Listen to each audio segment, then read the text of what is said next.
السلام عليكم ورحمة الله. اليوم هعملكم كيكة غير عن كل الكيكات. هذه بدي أسميها كيكة المعمول بعجوة. ليش؟ لأنه مزجة العجوة مع السميد مع الحليب مع الطحين. هلقيت هذه المقادير. عنا كوباية طحين، كوباية ونص سميد، نص كوباية سيرج زيت ذرة يعني، بيضتين، كوباية عجوة.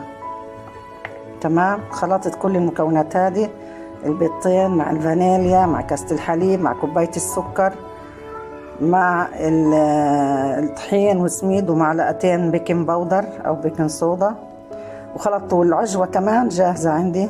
كل الخليط هذا لقيت حد جهز الفرن عشان اخبز هذه الكيكة اللي هي اسمها كيكة المعمول بعجوة.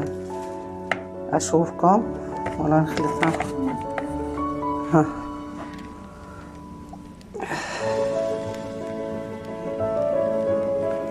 هنبدأ نصب.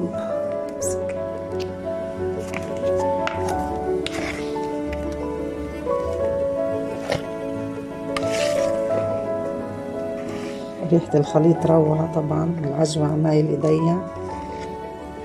يلا سكرنا ندخلها الفرن ونشوفكم بعدها. هلقيتها بعد ما سكبتها في البايركس بدي ادخلها بالفرن على درجة حرارة 180 ونشوفها كمان نص ساعة.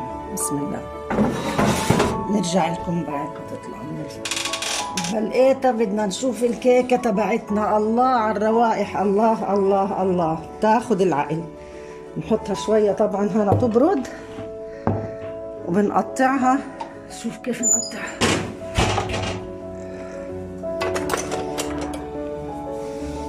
بسم الله الرحمن الرحيم. الهشاشة شايفين؟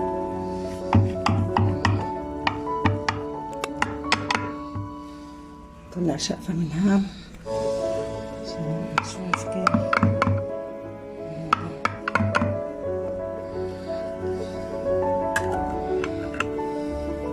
طبعا سخنة كتير، أنا مش قادرة.